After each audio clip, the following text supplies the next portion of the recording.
चलिए शुरू करते हैं। विषय है विद्यालय पाठ्यक्रम का विकास, चतुर्थ सेमेस्टर।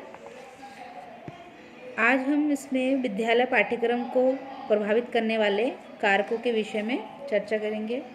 छात्रों, आज की शिक्षा पद्धति पूरी तरह से बाल केंद्रित है, क्रिया केंद्रित है, शिल्प केंद्रित है। आज की मनोवैज्ञानिक खोजों ने सिद्ध कर दिया है कि बालक को बालक मानकर ही शिक्षा दी जानी चाहिए। सफल शिक्षण के लिए आवश्यक है कि बालक को समस्त शिक्षा उसकी आवश्यकताओं, प्रकृति, रुचियों, उसके मानसिक स्तर एवं शारीरिक क्षमताओं के अनुसार दी जाए। पाठ्यक्रम को प्रभावित करने वाले कारक निम्नलिखित हैं। नंबर 1, शैक्षिक संगठन। शैक्षिक संगठन भी पाठ्यक्रम को समय समय पर प्रभावित करता है। जैसे ही शैक्षिक संगठन में परिवर्तन होता है, पाठ्यक्रम में बदलाव होना स्वाभाविक है, क्योंकि संगठन और पाठ्यक्रम परस्पर सहसंबंधित होते हैं। शैक्षिक संगठन को स्तरानुकूल होना चाहिए। विभिन्न स्तरों पर विद्यार्थियों की रुचि, आयु, योग्यता और मनोदशा का ध्यान रखते हुए ही शिक्षा व्यवस्था को संगठित और संचालित किया जाना चाहिए। नंबर 2, शैक्षिक लक्ष्य एवं उद्देश्य। शिक्षा की सार्थकता और प्रभावशीलता उसके लक्ष्यों और उद्देश्यों की प्राप्ति अप्राप्ति पर ही निर्भर करती है। अतः स्वाभाविक सी बात है कि शैक्षिक लक्ष्य और उद्देश्य भी समय समय पर पाठ्यक्रम को प्रभावित करते हैं। समय के बदलाव और समाज की मांग के अनुसार समय समय पर शिक्षा के उद्देश्यों का निर्धारण हुआ और उन्हीं शैक्षिक उद्देश्यों को आधार मानकर पाठ्यक्रम के अभाव में न तो शैक्षिक लक्ष्यों और उद्देश्यों का निर्धारण किया जा सकता है और न उनकी प्राप्ति हेतु प्रयास किए जा सकते हैं। आधुनिक युग विज्ञान और तकनीकी का युग है। परीक्षा पद्धति। विद्यार्थी की शैक्षिक स्थिति की वास्तविक जानकारी लेने हेतु अपनाई गई पद्धति मूल्यांकन पद्धति कहलाती है। शैक्षिक सत्र के दौरान यह मूल्यांकन लेने हेतु अपनाई गई पद्धति मूल्यांकन पद्धति कहलाती है। शैक्षिक सत्र के दौरान यह निम्न लक्ष्यों के मापन में सहायक है। वही निबंधात्मक मूल्यांकन में बालक के दोनों स्वरूपों वस्तुनिष्ठ और निबंधात्मक का ध्यान रखा जाता है। जैसे ही मूल्यांकन के स्वरूप में बदलाव आता है, पाठ्यक्रम में भी परिवर्तन किया जाता है। अध्ययन कमेटी।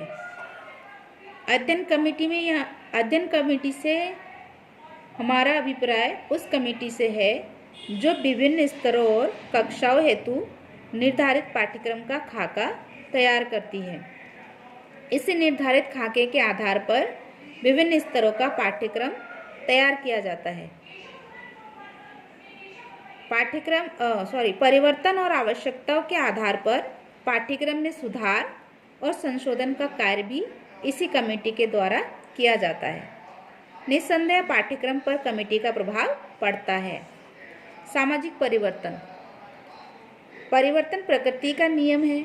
यदि समय के अनुरूप परिवर्तन नहीं होता है तो इसे स्थायित्व का सूचक माना जाता है। समाज और उसकी मान्यताएं समय के अनुरूप बदलती रहती है। इस परिवर्तन का मुख्य साधन शिक्षा को ही माना जाता है। शिक्षा एक ओर जहाँ समाज में बदलाव लाती है, वहीं दूसरी ओर सामाजिक बदलावों से प्रभावित भी होती है। जैसे जैसे समाज में बदलाव आते हैं, वैसे वैसे कुप्रथाएं भी विकसित होती है। समाज की कुप्रथाओं के उन्मूलन और परिवर्तन, समाज के साथ व्यक्ति का सामंजस्य भी शिक्षा के द्वारा ही स्थापित किया जाता है। किसी भी परिवर्तन में सामाजिक परिवर्तन का कारण उस समय की शिक्षा प्रक्रिया ही बनती है। राष्ट्रीय शैक्षिक आयोग और संबंधित कमेटियां।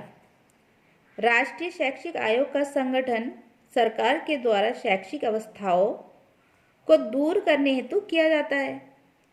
इन आयोगों और समितियों का मुख्य कार्य शिक्षा प्रक्रिया का गहन अध्ययन और अवलोकन करना है, ताकि शिक्षा के क्षेत्र और पाठ्यक्रम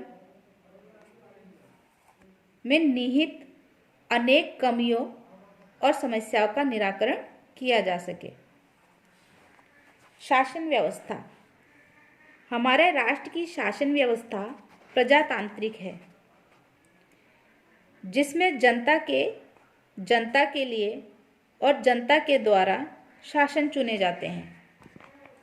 इस प्रकार की शासन व्यवस्था मुख्य रूप से समानता, स्वतंत्रता, सहयोग, परस्पर भ्रातृत्व भाव और मिलनसारिता आदि गुणों को अधिक महत्व देती है। प्रजातांत्रिक शासन व्यवस्था में पढ़ाया जाने वाला पाठ्यक्रम भी इन्हीं गुणों को विकसित करने वाला होना चाहिए, ताकि बालकों में इस प्रकार के भावों को विकसित किया जा सके। ज्ञान विस्फोट। हर क्षेत्र में ज्ञान द्रुत गति से विकसित हो रहा है और यह स्वीकारा गया है कि विज्ञान का ज्ञान हर 8 वर्ष में दुगना हो जाता है। नवीन ज्ञान का प्रभाव न केवल उत्पादन क्षेत्र में अपितु सामाजिक परंपराओं, कार्यप्रणाली एवं जीवन के हर क्षेत्र पर होता है। यही कारण है पाठ्यक्रम संबंधी 2 प्रश्न सामने लाता है। प्रथम, इस ज्ञान के अथाह सागर में किन संप्रत्यों को विद्यालय पाठ्यक्रम में सम्मिलित किया जाए अथवा किसी संप्रत्यय को सम्मिलित नहीं किया जाए। किसको सम्मिलित किया जाए और किसको नहीं किया जाए। दूसरा प्रश्न है कि छात्रों में वह ज्ञान संबंधी कौशल किस प्रकार विकसित किया जाए। अधिगम एवं शिक्षण के प्रति नवीन ज्ञान। मनोविज्ञान अनुसंधान द्वारा अधिगम शिक्षण में नवीन उपयोगी खोज संभव बन गई है, जिसमें अधिगम को अत्यधिक प्रभावी बनाया जा सकता है। प्रोफेसर BF स्किनर के महत्वपूर्ण प्रवलन एवं पुनरावृत्ति के सिद्धांत तथा उद्दीपन अनुक्रिया की प्रक्रिया को आधार मानकर नवीन शिक्षण विधियों का प्रयोग होने लगा है।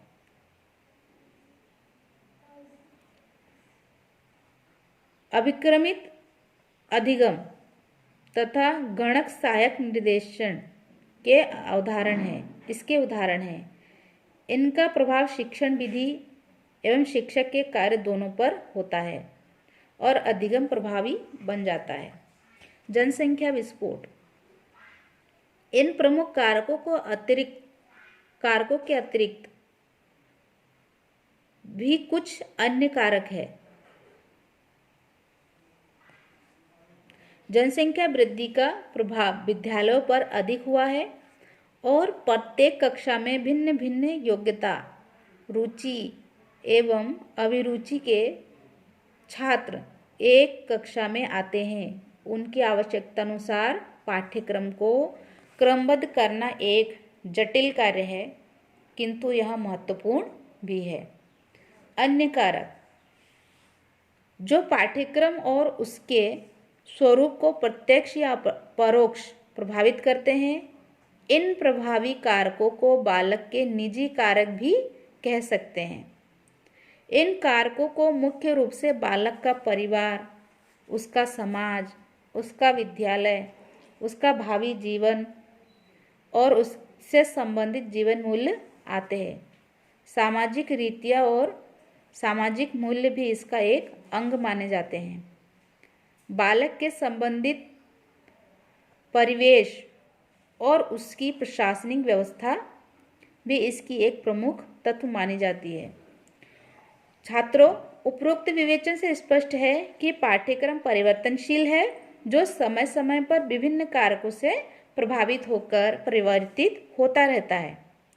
बालक और समाज की आवश्यकताओं की पूर्ति पाठ्यक्रम परिवर्तन के आधार पर ही संभव हो सकती है।